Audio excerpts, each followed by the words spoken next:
الله الرحمن الرحيم الحمد لله رب العالمين والصلاة والسلام على سيدنا محمد الفاتح الخاتم وعلى آله حق جمادى العظيم. Assalamu alaikum. Good evening everyone. In the name of Allah, the most compassionate, the most merciful, all praise is due to the Almighty Allah, the Lord of the universe, the most compassionate, the most merciful, the sovereign of the day of judgment. You alone we worship, and from you alone we implore help.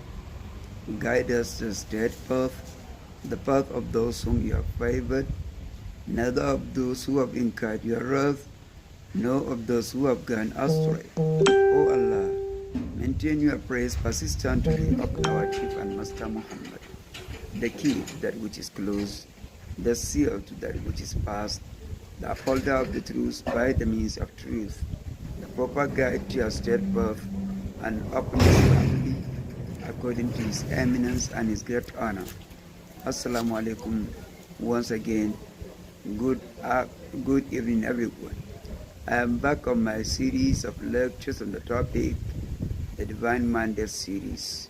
If you can remember, in the last session, we were still discussing the history of Prophet Noah, how he preached his people, and how they rejected his message, how he stayed among them for a period of 1,000 years less 50, and now eventually they were destroyed by the Almighty Allah, and how, having had his prayers accepted by the Almighty Allah, and he was delivered along with his people, and he went to converse in communion with God so as to show his gratitude for the destruction of his enemies, that is the unbelievers who rejected the message, and also to thank the Almighty Allah for the fact that he was delivered.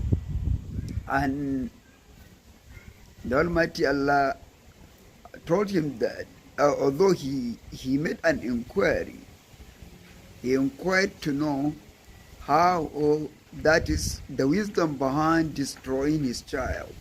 That's why we can detect this from the manner of question he raised. That is from the kind of question he raised. He said, Rabbi, inna ibni min ahli, wa inna wa'adaka al-haqqu, wa anta ahkamul hakimin. Certainly my child is part of my family, and your promise is quite true. And you are the best of all judges, and you are the best of all those who show wisdom. So definitely there must be some wisdom behind destroying his child. And that is how the Almighty Allah revealed to him that that child constitutes no part of his family, for the fact that he was not a believing son. He strayed from the right path. He rejected the message of the Father, so he lost his entitlement to belonging to that great family. And though biologically he is, but morally and spiritually he is not. And eventually the Almighty Allah narrated to us that not long after Prophet Noah, another prophet was raised and dispatched. Who was that prophet? And to which nation was he dispatched? And what was the mission? And what was the attitude of his people? Did the narrative change? That is, if compared with that of Prophet Noah. So it is an established custom in the Holy Quran that whenever there is a narrative of the stories of prophets, prophethood used to come immediately after Prophet Noah alayhi salam. prophethood was sent to his people, that is the Arab of Yemen. He was the first Arab prophet. He was the first ever to be dispatched to Arab nations in Yemen. And they were the first nation recognized by the history of humanity after the Great Flood.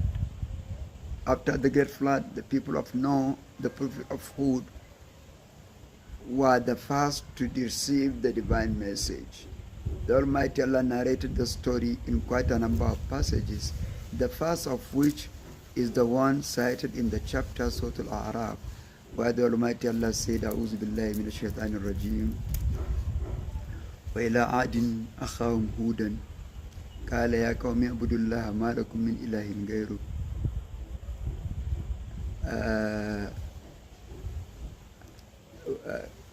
أفلا تتقون قال الملأ من قومي إنا لنراك في سفاهة وإنا لنظنك من الكاذبين قال يا قوم ليس بي سفاهة ولكني رسول من رب العالمين أبلغكم رسالة ربي وأنا لكم ناصح أمين أو عجبتم أن جاءكم ذكر من ربكم على رجل منكم لينذركم واذكروا إذ جعلكم خلفاء من بعد قوم نوح وزادكم في الخلق بسطة واذكروا آلاء الله لعلكم تفلحون. صدق الله العظيم. The Almighty Allah said, to the nation of Ad we dispatch their brother Hud. قال يا قوم اعبدوا الله ما لكم من إله غيره. When he approaches people with the message, he followed the same pattern of his ancestor, that's Prophet Noah, when he approached them. In fact, he used the same words that his ancestor used. O my people, worship the Almighty Allah, the one and only God worthy to be worshipped.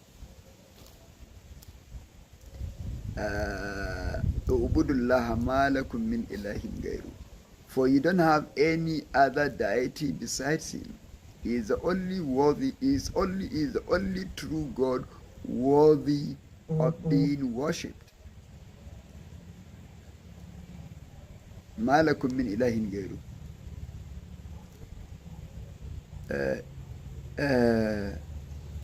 ما لكم من إله أفلا تتقون. Won't you exercise piety? Won't you be pious at least for once? Won't you take heed? أفلا تتقون. The reason why the prophets always approach their people with the first commandment, that is to worship the Almighty excuse me, to worship the Almighty Allah, besides whom there is no any other deity, because they always find them worshipping idols. So they need to be told that there is one and only God who created them and created the heavens and the earth for a purpose. He didn't do that just for amusement. No, there is a purpose for the kingdom of creation to be brought into existence. Nothing happened accidentally at all. If it were accidental, it would have been destructive. And nothing would have existed because things would have fallen apart. Things wouldn't have been in order if they occurred accidentally. They were brought for a purpose. And so are we. So if we are brought for a purpose, we need to be told what the purpose is. And the only one in a position to tell us the purpose of our creation is our Creator Himself. And there is virtually no way He can communicate to us. There is virtually no way we can receive His direct communication. at least when it comes to communication of this nature. The only way to communicate to us the purpose of our existence is by sending us prophets.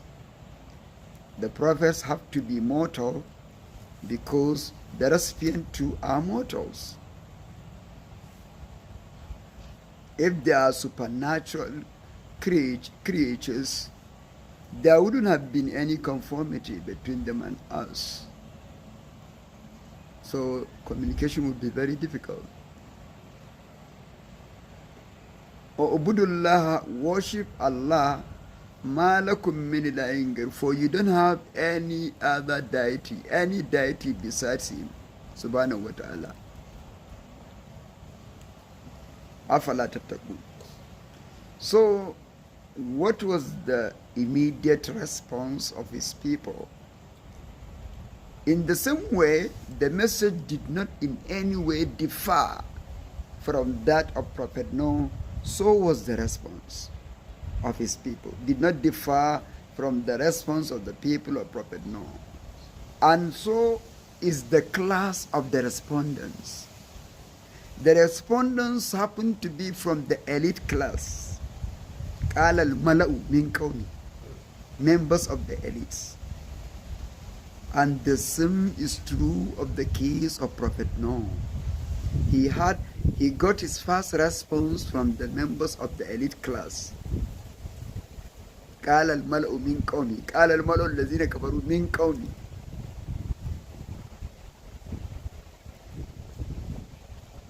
So can you see, the message was the same, the approach was equally the same, and so was the response also, and from the same class of people. قال الملأ من قومه إنا لنراك في سفاهة. Left to us, we will judge you as someone who shows a clear attitude of foolishness. أعوذ بالله. إنا لنراك في سفاهة. As someone who displays a clear attitude of foolishness. وإنا لنظنك من الكاذبين. And we think that in addition to foolishness, that is with regard to the veracity of your message, you are nothing but a liar. من الكاذبين. Did he get provoked? What was his response to this provoking attitude of his people? What did he say? He was still maintaining his cool. قال يا قوم ليس بي سفاهة ولكني رسول من رب العالمين.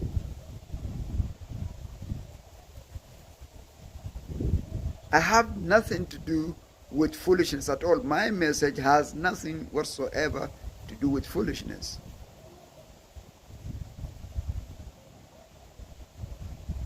That is his response to their claim that he displayed an attitude of foolishness, was to deny the foolishness. ليس بي سفاهة. With regard to their accusation that he's a liar, what did he say? ولكني رسول من رب العالمين. إنا لنراك في سفاهة قال يا قوم ليس بي سفاهة وإنا نظنك من الكاذبين ولكني رسول من رب العالمين. Can you see? In fact, we can even count the number of the words.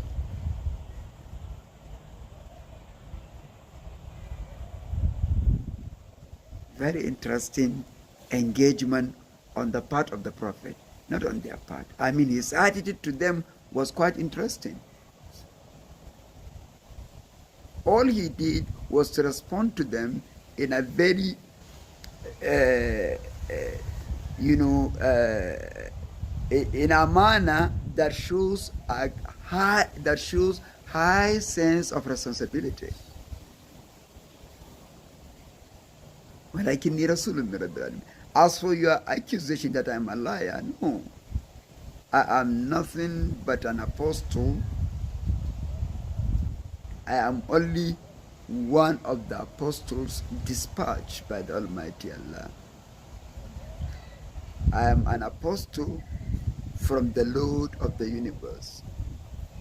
The reason why most of the engagements between prophets and their people, when they come to refer to their mission and their message, they always refer to the Almighty as the Lord of the universe. Why?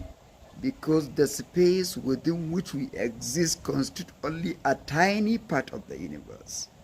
So if the creator and the holder of the universe is the one that dispatched this prophet addressing us, and we only occupy a very tiny space in the universe, yet the universe is in the hands of the Almighty Allah, and He dispenses in the universe the way He wants, then that is enough to send a clear warning to us that we should be very careful.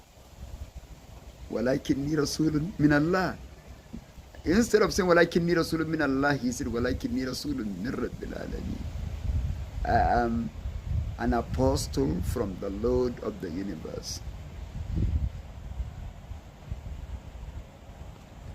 What was the content of the message? And how do I go about delivering the message? What is it expected of me? أُبَلِّغُكُمْ رِسَالَةَ رَبِّي أو رِسَالَاتِ رَبِّي. My primary assignment is to convey the message to you. مَا عَلَى الرَّسُولِ إِلَّا الْبَلَاغُ.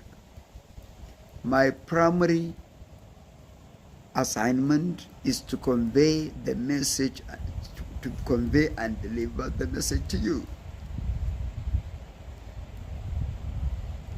That is the message of my Lord.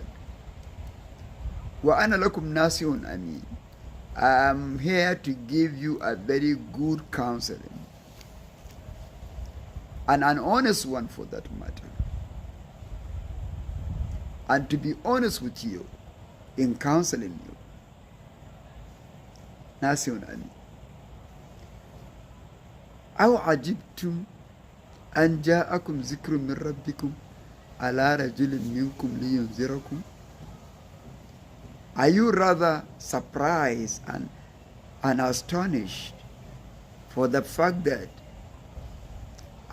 a mortal like you, one of you, a human being like you, conveys a message to you from your Lord? What gave rise to this astonishment, or this surprise, or this amazement? Why? If we want to know what gave rise to all this, we need to consult other passages of the same holy book where this story was cited in an elaborate manner. For example, in the chapter Surah Al-Mu'minun, the Almighty Allah said, "A'udhu billahi minash shaitanir rajim. Summa ansha'na min ba'dihim qarnan akharin. Fa'arsalna fihim rasulan minhum an u'budullaha ما لكم من إله غيره أفلا تتقون قال الملأ الذين كفروا من قومه ما هذا إلا بشر مثلكم يأكل مما تأكلون منه ويشرب مما تشربون ولئن أطعتم بشرا مثلكم إنكم إذا لخاسرون." صدق الله العظيم. The Almighty Allah said, after the destruction of the people of Prophet Noah, we dispatch another apostle to his people. That is prophethood to his people. Having delivered the message in the same way Prophet Noah did, the elite class of his people, قال الملأ من قومه, said, "Inna lanaraka ma haza illa basharun mislukum." This is nothing but a common mortal like you. يأكل مما تأكلون منه ويشرب مما تشربون. He is a common human being like you who sustains his life with earthly food as well as sustaining his life with water. That's in the same way you do. You can see they were even more eloquent than the people of Prophet Noah, because the people of Prophet Noah made a general reference to his mortality as a ground on which they depend in rejecting the message. ما نراك إلا بشرا مثلنا وما هذا إلا بشر مثلكم يريد أن يتفضل عليكم. This is nothing but a common mortal like you. He only wanted to claim superiority over you. يريد أن يتفضل عليكم and no more. ولو شاء الله لأنزل ملائكة ما سمعنا بهذا في آبائنا الأولين. If the Almighty so will, if he so wished, he would have dispatched an angel to you, not human being. For them, human being is too inferior morally to speak in the name of God, to exercise the divine mandate, to be conferred with a mandate to speak in the name of God. That is, speak on behalf of the Almighty Allah.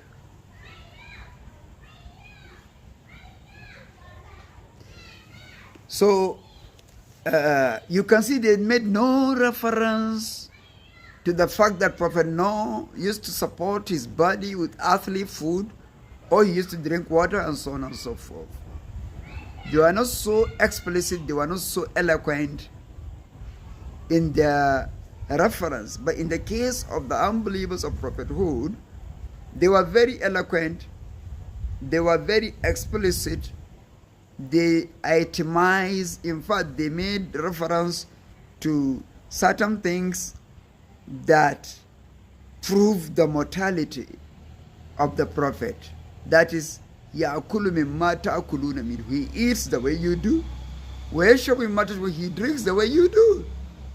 So, وَلَئِنْ أَطَعْتُمْ بَشَرًا مِثْلَكُمْ إِنَّكُمْ إِذًا لَخَاسِرُونَ. If at all you make a mistake of following a mortal like you in the name of following the Almighty Allah, then that means you have lost it all. You have lost everything.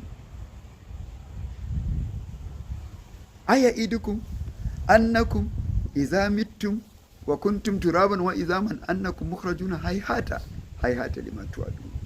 Would he promise you, and all in vain, as they claim, that when you are eventually dead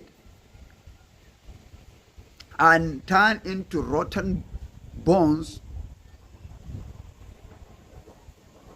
وَإِذَامًا إِذَا مِتُّ وَكُنْتُمْ تُرَابًا وَإِذَامًا, that when you are turned into dust after having turned into bones, وَإِذَامًا, أَيِدُكُمْ أَنَّكُمْ إِذَا مِتُّ وَكُنْتُمْ تُرَابًا وَإِذَامًا أَنَّكُمْ مُخْرَجُونَ, that you will be raised back to life once again, you will be resurrected once again. هَيْهَاتَ هَيْهَاتَ لِمَا تُوعَدُونَ. Never and never, this shall never happen. You will never be raised back to life when you are turned into rotten bones, into broken bones.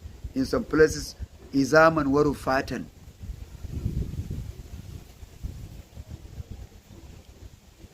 So you can see, hayata lima tuadu. Inna illa hayatuna dunya.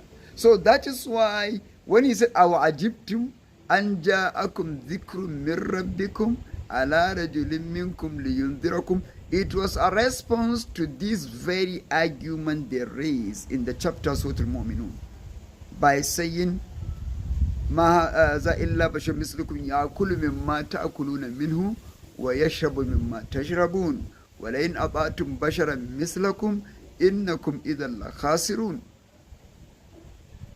When they said he is nothing but a common human being like you, he eats the way you do, he drinks the way you do. If you ever follow a mortal like you, then you have lost it all. بشرا مثلكم إنكم إذا لخاسرون. So because of this argument, our Egyptium is a response to this very argument. Our Egyptium, are you rather surprised? أن جاءكم ذكر من ربكم, that an admonition came down for you in the hands of a human being like you. أن جاءكم ذكر من ربكم على رجل منكم, a human being among you.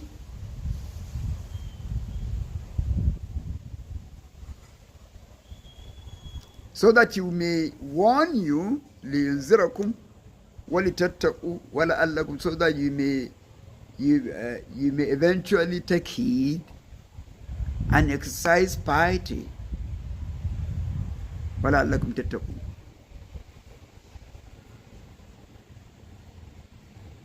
Is it astonishing for you to have an apostle sent to you, and such apostle sent to you a human being like you? Is this so surprising to you?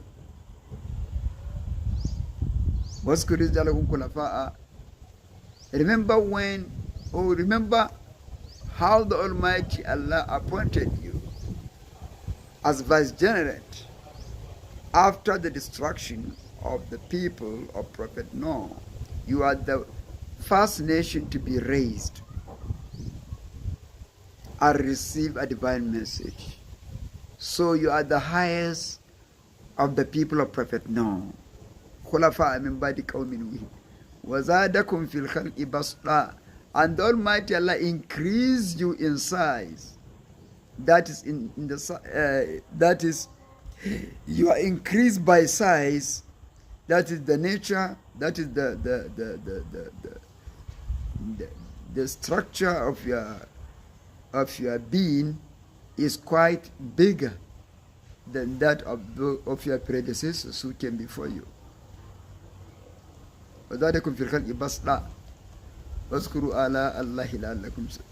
And remember, call to remembrance the divine favors that He endowed you, so that you may prosper. By remembering the favors, you will show gratitude. When you do, then you are automatically prosperous. The only way to prosper is to show gratitude to the Almighty. And you can only show gratitude by remembering such favors. I'm going to stop here, inshallah. When we come back in the next session, I'm going to continue exactly where we stop. Allahumma salli ala Sayyidina Muhammad al-Fatih lima ughliq wal-Khatim lima sabaq nasir al-haqq bil-haqq wal-hadi ila siratikal mustaqim wa ala alihi haqqa qadri min daril azim siratal ladzina anta subhana rabbika wa alhamdulillah. Assalamu alaikum. Yau kan gara mu yi tausayin ma'aikin ne.